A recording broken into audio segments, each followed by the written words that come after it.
Bonjour les amis, j'espère que vous allez bien. Je suis contente de vous retrouver après cette pause de YouTube pendant les vacances. Donc je vous disais dans la dernière vidéo que pendant l'été j'aime bien prendre un vrai temps de pause où j'essaie le plus possible de déconnecter. Après on s'entend, c'est difficile de déconnecter à 100%, mais voilà, j'ai été très peu sur Instagram, j'ai essayé au maximum d'être le moins sur mon téléphone. Mais voilà, je compte pas m'arrêter ici, je continue quand même de publier ici même si j'ai mon travail à côté, que je vais certainement enseigner et donner des cours de yoga cette année, mais ça me tient à cœur de quand même continuer à publier sur YouTube, continuer de donner des clés et de fournir du contenu de qualité, des clés qui me servent et du contenu gratuit. Je trouve que YouTube c'est tellement une plateforme géniale, on a tellement de chance de pouvoir avoir accès à tellement d'informations et moi j'ai envie de contribuer aussi à donner sans compter, juste donner ce qui est important selon moi, les principes de vie qui sont importants, bref. Donc je vais continuer de publier ici, cependant je pense que je vais continuer avec un rythme de 1 à 2 vidéos par mois parce que encore une fois c'est le rythme qui me convient et je peux quand même travailler à côté parce que je ne suis pas que sur YouTube à temps plein. C'est un bon ratio pour moi, donc voilà, je continue d'être ici. N'hésitez pas dans les commentaires à me partager vos problématiques du moment. Qu'est-ce qui est un enjeu en ce moment pour vous? Qu'est-ce qui est difficile à vivre?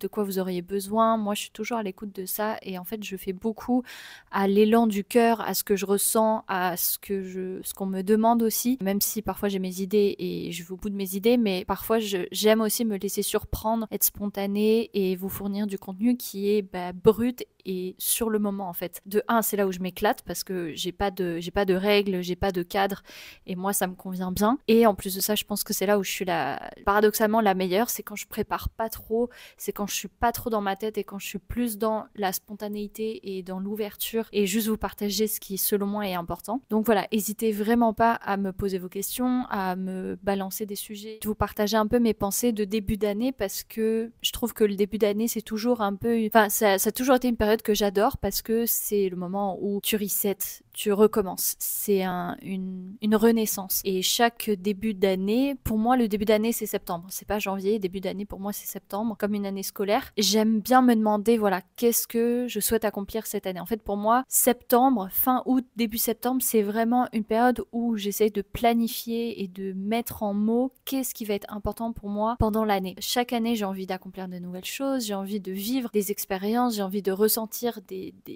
d'apprendre des nouvelles choses, mais on peut pas juste aller dans le flou, être dans le flou. Enfin c'est intéressant d'être dans le flou pendant un moment parce que tu recherches, parfois on n'est pas certain de ce qu'on veut et on est dans le flou, mais il y a un moment il faut se décider, il y a un moment où il faut noter, planifier qu'est-ce qui est réellement important pour soi. Bref, en tout cas, septembre est une période où je me pose vraiment des questions larges. Donc, qu'est-ce que j'ai envie d'accomplir dans 10 ans? Qu'est-ce qui est important pour moi cette année? Qu'est-ce que j'ai envie de vivre? Qu'est-ce que j'ai envie d'apprendre? Ce qui me donne de l'énergie. Donc là, je me mets pas trop de règles de est-ce que c'est possible? Est-ce que je vais y arriver? Est-ce que j'ai les ressources? Pour l'instant, je me pose pas trop les questions. Je me demande qu'est-ce que j'ai envie de ressentir? Qu'est-ce que j'aimerais voir? Voilà, la Victoria de dans 10 ans, elle vit dans quoi? Elle fait quoi? Elle ressent quoi, qui elle est, qu'est-ce qu'elle a appris, bref. Donc je me pose ces questions-là et après je me pose, ok, concrètement, qu'est-ce que je veux avoir accompli pour être fière de moi? Peut-être qu'il y en a qui vont dire oui, mais dans la vie, il faut pas vraiment chercher à accomplir, faut chercher plus à être et pas à faire. Je suis aussi d'accord avec ça, c'est que c'est vrai qu'on est beaucoup dans une ère où on cherche à faire, accomplir et moins à devenir. Tu deviens en faisant. C'est par phase, c'est par période de vie aussi. C'est important de trouver cette bonne balance qui demande du temps en fait. C'est pourquoi il y en a peu qui arrivent à faire ça, c'est qu'on a du mal à vraiment se poser, à essayer de noter qu'est-ce qui est important pour soi, à essayer de vraiment décortiquer l'objectif, à voir à quel point il peut nous inspirer, etc. La plupart du temps, on se dit qu'on va le faire, on le fait à moitié et puis on laisse ça de côté. Or, selon moi, c'est un exercice qui est difficile et qui demande de revenir régulièrement dessus. Et là, par exemple, moi, cette année, je sens que j'ai beaucoup plus de mal à voir qu'est-ce que je veux accomplir parce que je sens que je suis en train de tomber dans une nouvelle ère de ma vie. Il y a des cycles comme ça de 5 à 7 ans et moi je sens que j'arrive à la fin d'un cycle et c'est normal que ça soit flou. C'est normal que j'arrive pas à voir un peu qu'est-ce que j'ai envie de faire concrètement cette année, qu'est-ce que je vais accomplir. C'est pas très précis parce que je n'ai pas encore ma vision. En ce moment je suis bah, justement en train de redéfinir un petit peu ma vision. Parce que ces questions, je me les ai su poser il y a 5-7 ans, bah, les réponses c'était peut-être pas les mêmes. Et aujourd'hui, bah, quand tu arrives à la fin d'un cycle, bah, c'est normal de te sentir un peu comme tu veux continuer de faire la même chose, mais ça marche pas parce que t'es plus la même personne, parce que t'as peut-être plus la même vision, la même envie, les mêmes besoins, les mêmes intérêts. On n'a peut-être pas aussi les mêmes désirs de vie. Et moi, je sais qu'il y a un moment où je pensais beaucoup à ma carrière, avancer dans ma vie. J'étais très très perso. Et là, moi, je sens que je rentre vraiment dans une ère où j'ai envie de beaucoup plus donner, de beaucoup plus apporter de la valeur et de moins me concentrer sur moi, mais de plus me concentrer à apporter aux autres. Je sens que c'est un nouvel arc. En tout cas, pour moi, c'est vraiment ça qui est au cœur en ce moment de mes réflexions. Voilà, c'est pas encore clair, c'est pas encore hyper précis et je pense pas que je partagerai tout ça ici. Mais par contre, ce qui m'intéresse, c'est de vous partager mon raisonnement, comment je raisonne, qu'est-ce que je me pose comme question et qu'est-ce qui m'aide finalement à avancer et à être bien quand même et sentir que ma vie elle a du sens, sentir que j'avance pas comme ça juste en mode je vis ma vie et on verra bien ce qu'il en est. Non, enfin en tout cas pour moi c'est important d'avoir une vision, quelque chose qui t'inspire pour te lever le matin, d'être heureux, d'être excité, d'être un peu stressé. Le bon stress c'est tellement précieux, c'est tellement riche. Quand tu ressens pas de stress, pas d'un peu d'excitation, tu progresses pas, il y a pas de t'es dans un espèce de confort, mais le confort est pas forcément agréable. Bref, voilà ce que j'avais envie de vous partager pour ce matin. Je vais aller à la salle là maintenant. Je vous partagerai peut-être d'autres pensées, d'autres clés, d'autres raisonnements qui me viennent en ce moment. Encore une fois, si vous avez des sujets que vous aimeriez que j'aborde, d'ailleurs aussi j'aimerais sortir 2 formations cette année. J'ai des idées de thèmes, j'ai 2 idées bien précises, mais je suis intéressée de savoir qu'est-ce qui vous plairait vous, sur quoi est-ce que vous aimeriez travailler en fait cette année. Voilà, si jamais vous sentez qu'il y a des sujets qui vous parlent, des sujets que vous aimeriez qu'on aborde, mettez-les en commentaire. En tout cas pour moi, ça sera vraiment très très très précieux, très riche. Pour ceux qui savent pas, j'ai sorti une formation l'année dernière sur l'identification de ces valeurs hautes. J'en ai fait pas mal de vidéos, donc je vous les remets ici ou alors dans le petit i ou en barre d'infos. Selon moi, c'est la base pour avoir une vie qui nous inspire, une base pour être plus épanoui et mieux se connaître, c'est de connaître ces valeurs hautes. Je vous en reparlerai peut-être un petit peu plus tard, mais là, il faut vraiment que je me grouille parce que ça fait 1 heure que je parle.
Je vais revenir sur ce que je disais hier par rapport aux objectifs, par rapport aux valeurs et par rapport aux questions que je me pose en début d'année. J'aime cette période de l'année parce que ça permet de redéfinir qu'est-ce qui va être important pour nous. Encore une fois, tu sais, ça peut pas parler à tout le monde. Il y a des personnes qui n'aiment pas forcément planifier, qui n'aiment pas forcément imaginer, se projeter dans qu'est-ce que j'ai envie de vivre cette année. Parfois c'est de la fuite, parfois c'est juste que peut-être ça résonne pas en nous, c'est pas ajusté, c'est pas ce qu'on aimerait. Peut-être que ça changera dans les prochaines années, mais moi je vois vraiment à quel point définir son année, c'est donner de la clarté, c'est me donner de la motivation, c'est de me donner les clés pour me sentir bien dans le quotidien de mes journées. Souvent, on pense qu'on a un problème de motivation, un problème de volonté, mais la plupart des gens ont des problèmes plus de clarté. On n'a pas de motivation quand on ne sait pas qu'est-ce qu'on doit faire, quand on ne sait pas qu'est-ce qui nous anime. Je le vois très bien chez moi, quand je n'ai pas planifié ce que je veux faire, je sais pas trop vers où je m'en vais, je suis pas motivée, j'ai pas envie d'aller me lever, j'ai pas une perspective objectif qui me donne envie d'être inspiré, qui me donne envie qui m'excite, ce que je disais hier justement, quelque chose qui t'excite, quelque chose qui te stresse, mais du bon stress. Et je trouve qu'il y a beaucoup de gens qui se contentent juste d'exister, mais qui sont pas forcément dans une perspective d'aller vivre quelque chose, même si c'est inconfortable, même si c'est pas toujours clair, même si on sait pas toujours qu'est-ce qu'on va faire, etc. Mais juste d'avoir une forme de clarté, une forme de vision, d'ambition, de désir, une intention. Et au final, c'est pas si grave que ça de pas arriver au point final. C'est pas très grave d'avoir un objectif et de pas arriver au bout de l'objectif. L'objectif d'un objectif, c'est te donner envie de te lever le matin. C'est pas tant de l'accomplir, même si évidemment c'est important, mais c'est plus le chemin. Qu'est-ce que ça paraît super cliché, mais c'est plus vraiment de te lever et de savoir que tu t'en vas vers quelque chose qui t'inspire. Pourquoi je dis que c'est pas si important de l'accomplir, c'est que parfois tu veux arriver à une certaine destination, mais au final peut-être que cette destination-là, elle te plaira pas forcément et tu vas prendre un autre chemin. Et je voulais reparler aussi des histoires des valeurs. Pourquoi, selon moi, c'est si important de connaître ces valeurs hautes, ou du moins de les avoir à minima identifiées un tout petit peu, ou d'avoir une forme d'idée, une intuition de quelles sont nos valeurs hautes? C'est que si tu n'as pas un objectif qui est aligné avec tes valeurs hautes, ça ne va pas t'inspirer. Et la plupart des gens qui n'atteignent pas leurs objectifs, encore une fois, on n'est pas dans une course à qui va atteindre des objectifs, c'est pas ça, mais quand tu as un rêve, un objectif, quelque chose qui tient à cœur, quelque chose qui t'inspire profondément, c'est que c'est aligné avec tes valeurs hautes. Et quand tu procrastines, quand tu manques de motivation, quand tu manques de volonté, soit c'est que c'est pas suffisamment clair, c'est pas suffisamment précis, tu sais pas où tu t'en vas, un objectif qui est mal formulé, ça ne te donne pas de motivation. Mais une autre chose qui va jouer, c'est le fait que l'objectif ne soit pas aligné profondément avec tes valeurs hautes. Si tu te demandes d'avancer dans ta carrière, d'avoir un poste à responsabilité, alors qu'au fond de toi, la carrière, ce n'est pas important pour toi, et au fond de toi, je sais pas, une valeur haute différente qui serait, par exemple, le domaine social. Peut-être que toi, ta valeur haute, c'est de créer des relations, créer des ponts, communiquer, parler avec les gens, faire du réseautage, sentir que tu crées du lien avec les personnes. Peut-être que oui, la carrière aura un lien avec ta valeur haute qui est le domaine social. Ça pourrait avoir un lien, mais au fond, peut-être que ça va peut-être pas être super aligné. Si tu te demandes, encore une fois, de faire 6 séances de sport par semaine, alors qu'au fond de toi, faire du sport, c'est pas forcément ça qui est important. Encore une fois, ça va jouer. Tes valeurs hautes, c'est ce qui va t'inspirer profondément. C'est pas juste des passions. C'est ce sur quoi tu mets de la valeur, même sans t'en rendre compte. C'est là où tu te sens nourri. Tu sens que ta vie, elle a du sens. Parfois, on s'en rend compte, on fait des choses, on sait pas l'expliquer. Ça vient tellement nous nourrir. Parfois, c'est une discussion avec un ami. Parfois, c'est pas la discussion avec l'ami, c'est le sujet duquel vous êtes en train de parler. Parfois, il y a des sujets vraiment précis qui viennent te toucher. Tu vas avoir des frissons, tu vas te sentir inspiré, tu vas ressentir de la joie, tu vas te sentir excité, tu sais pas l'expliquer, c'est vraiment, ouais, tu te sens inspiré. Ça, c'est un signe que tu es en train de toucher du doigt peut-être une valeur haute. Et si tu ne te fixe pas des objectifs qui sont en accord avec ces valeurs-là, tu vas avoir des problèmes de motivation, tu vas avoir des problèmes de procrastination. Alors, il faut pas non plus penser que parce que c'est aligné avec ce qui est important pour toi et tes valeurs hautes, tu vas pas avoir parfois des baisses de régime, des baisses de motivation. C'est humain, et d'autant plus dans notre société où on est tellement surstimulé qu'aujourd'hui, faire quelque chose qui est moins stimulant que de scroller, ça devient un peu compliqué. Tout ça pour dire que c'est tellement important, les valeurs hautes, que j'en ai fait une formation, parce que je trouve qu'on n'en parle pas, on ne se connaît pas assez bien, même si se connaître, ça prend toute une vie. Évidemment que en une formation, tu vas pas savoir exactement qui tu es, te définir à la perfection, mais tu vas avoir des vraies clés, des vrais enseignements, des prises de conscience sur qu'est-ce qui au fond de toi t'inspire. Parce que ce qui est difficile quand c'est tes valeurs hautes, c'est que c'est tellement normal, ça te paraît tellement évident que tu te dis pas que c'est important pour toi, c'est normal. T'as des gens qui vont passer des milliers de soirées avec leurs amis, ils pensent que c'est normal, que oui, d'aller voir des amis c'est normal, et ça les nourrit parce que tout le monde aime sortir. C'est pas vrai. Moi, par exemple, je ne pourrais pas voir des amis tout le temps, sortir tout le temps. C'est un autre rythme. Par contre, je me vois faire du sport tous les jours. Il y a aucun souci. Je me vois faire d'autres choses tous les jours. T'en as d'autres qui vont me regarder, qui vont faire ça va pas, je vais pas faire 7 séances de sport par semaine. Pas suffisamment important pour moi. Moi, à l'inverse, je vais dire, tu sors tous les jours, tu vois des amis tous les jours, mais moi je pourrais pas, c'est pas suffisamment important. C'est des exemples très simplistes, évidemment qu'on a tous besoin de liens, etc. Mais c'est pour vous montrer à quel point on a chacun des priorités qui sont tellement au plus profond de notre âme, au plus profond de nous, mais si on prend pas le temps de les identifier, ben on sait pas. On sait pas qu'est-ce qui est si important pour nous. On va mettre le focus sur d'autres choses. On va se définir des objectifs qui sont importants pour notre voisin, pour notre ami. On va faire ce qui est bien pour les parents, on va faire ce qui est bien pour les grands-parents et pour notre collègue et pour le boss, et puis ce qui fait bien aux yeux des autres, ce qui fait bien aux yeux de la société. Mais on se rend pas compte à quel point quand on fait des choses qui sont alignées profondément avec ce qui nous inspire, à quel point on décuple notre énergie. Et c'est ce que je me tue à vous partager dans cette formation. Pour ceux qui l'ont suivi, j'ai eu des super retours, donc je suis vraiment contente. Mais si jamais ça vous intéresse, voilà, je vous mets le lien en dessous. Voilà, pour moi c'est primordial, on n'en parle pas suffisamment, et moi dans cette formation je vous partage comment mieux les identifier, je vous partage en fait toutes les questions qu'on peut se poser pour justement mieux cibler, mieux décortiquer notre quotidien et les identifier justement. Donc voilà, ça c'était l'aparté pour les valeurs, c'est que c'est important quand on vient définir nos objectifs de l'année, de sentir que c'est aligné avec ce qui est important pour nous. Évidemment, je pense que tu le sens quand tu vas te fixer un objectif, si tu sens que ça résonne pas au fond de toi, c'est que c'est pas forcément super aligné. Et ça prend du temps aussi, parce qu'on peut penser que un exercice ça se fait en 5 minutes, 1 heure. Non, ça demande du temps, parfois ça prend plusieurs jours. Moi, ça fait plusieurs semaines que je réfléchis et les choses émergent tout doucement. Les enseignements, les idées me viennent. Faut se laisser du temps et on est tellement habitué à ce que tout arrive vite que dès que ça prend un peu de temps, on trouve ça pas normal. La première question que je vais me poser, si c'est pas assez clair ou si c'est un exercice que j'ai fait il y a quand même longtemps, si toi par exemple t'as jamais fait ça, tu peux commencer par cette question-là. Où est-ce que je me vois dans 10 ans? Qu'est-ce que le toi dans 10 ans, qu'est-ce qu'il fait? Qu'est-ce qu'il vit? De qui il est entouré? C'est quoi la vie qui tu sens t'inspire? Qu'est-ce que tu aimerais voir dans 10 ans? Et là, à ce moment-là, c'est pas le moment de te mettre des barrières, de te mettre des limites. Ce que je fais souvent, c'est que je prends une page blanche et je note toutes mes idées. Je mets pas de filtre. Je ne me pose même pas la question de si c'est faisable, pas faisable, si j'ai les ressources, je pose tout sur le papier. Et typiquement, moi, je me suis même fait dans 40 ans. Où est-ce que je me vois dans 40 ans? C'est peut-être intense, peut-être prendre 10 ans, même 5 ans si ça te convient mieux. Mais moi, voilà, j'ai mis sur une feuille, voilà, dans 40 ans, où est-ce que je me voyais, où est-ce que je me voyais travailler, avec qui j'étais, qu'est-ce que je ressentais, à quoi ressemble ta vie dans 5, 10 ans, 30 ans, 40 ans. C'est un exercice qui normalement devrait te faire sentir bien. Tu viens noter qu'est-ce qui a profondément du sens pour toi. Une deuxième question que je vais me poser, c'est cette fois-ci, cette année, qu'est-ce que j'ai envie d'avoir accompli, qu'est-ce que j'ai envie d'avoir vécu et dont je serai fière dans plusieurs années. Et là, on revient à 1 an. Et là, encore une fois, je me mets pas trop de limites. Je note mes idées. Et à partir de ces idées-là, je me pose la question, dans tout ce que je vois là, sachant que je vais les réaliser, ce n'est pas parce que je vais en choisir quelques-uns que je ne vais pas réaliser ceci, mais dans tout ce que je vois, quelles sont les 3 choses prioritaires, les 3 choses dont je serais vraiment fière de moi d'avoir accompli cette année, qui seraient faisables, réalisables, si on est honnête avec soi. Je prends 3 choses, 5 maximum, 3 objectifs les plus importants, ou en tout cas 3 rêves, 3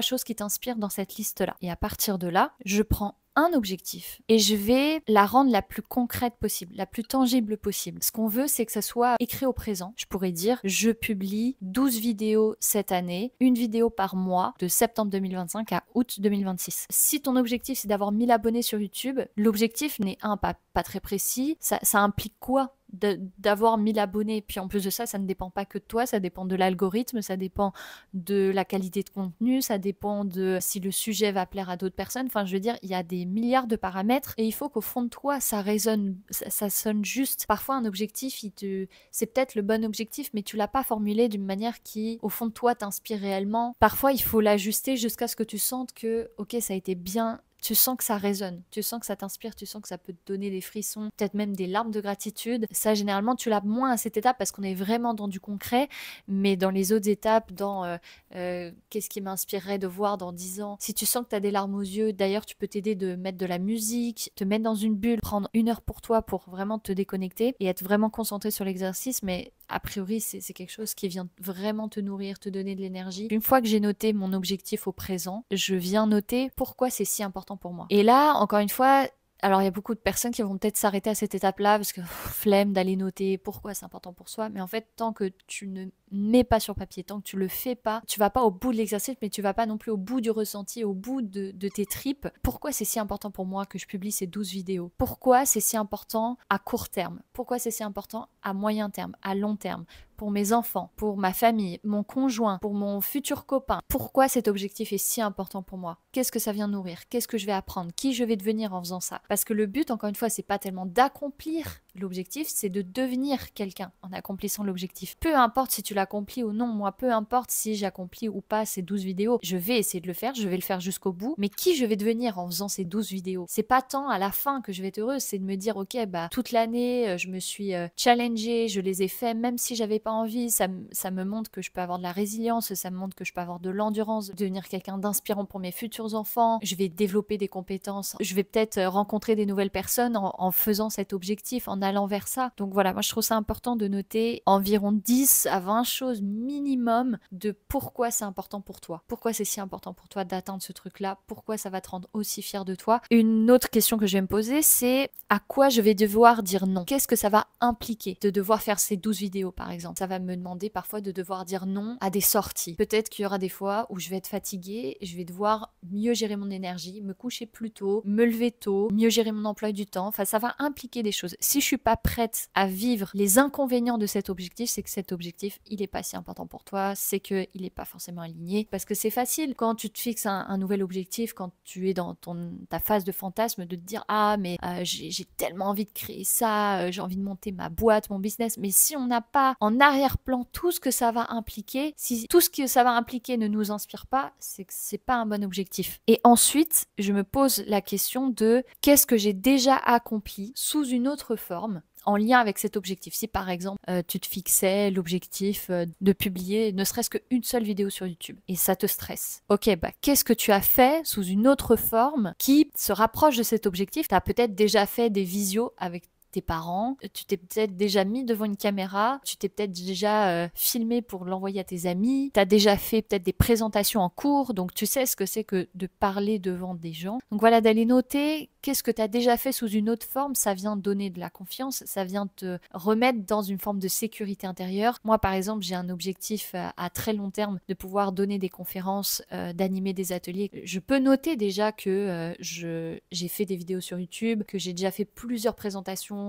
en cours, que je me suis déjà mise devant des personnes. Ça m'est déjà arrivé de parler en famille devant 20 personnes et que tout le monde m'écoute. C'est une forme de prise de parole en public. De noter ça, de savoir que tu l'as fait, que tu l'as vécu et que tu l'as dépassé, ça te permet d'être plus confiant pour atteindre le nouvel objectif, le nouveau step. Et c'est aussi de valoriser son parcours, de voir qu'est-ce que tu as déjà accompli qui est déjà formidable, de remettre de la gratitude, d'honorer ton chemin, d'honorer là où tu en es déjà. Et puis une fois que j'ai défini, que je suis vraiment allée au bout des exercices, ce que je vais faire, c'est que je vais définir à 6 mois qu'est-ce que j'ai besoin d'avoir atteint pour atteindre cet objectif de l'année, d'un an à 6 mois, à 1 mois, à une semaine et à aujourd'hui. Cette semaine, je me suis demandé, ok, qu'est-ce que j'ai besoin d'avoir atteint, qui est petit mais qui est faisable, qui va m'amener à mon objectif de 6 mois, qui va me permettre derrière d'atteindre mon objectif à 1 an. Ça peut paraître hyper, peut-être too much. C'est difficile de pas aller jusqu'au bout de l'objectif, c'est difficile de pas aller au bout de ce qui est important pour nous quand on met autant d'implications là-dedans. Après, il faut pas que ça devienne une excuse à ne pas aller agir, parce qu'il y en a plein qui se disent ah mais j'ai pas planifié encore mon année, j'attends de planifier, j'attends d'organiser. C'est aussi une fuite. Cet exercice en soi, il prend du temps, mais une fois que c'est fait, une fois que tu sais, tu y vas et c'est comme ça coule de source. Si je suis honnête, voilà ce que je fais moi chaque année. Vous êtes peut-être pas obligé de faire tout ça. Je deviens quelqu'un de nouveau, je me fais une nouvelle peau, j'ai l'impression de progresser chaque année. Ça pour moi, ça a beaucoup de sens. Ça m'inspire et c'est ça qui compte. Et vous devez aussi trouver votre propre chemin. Peut-être que dans tout ce que je t'ai partagé aujourd'hui, il y a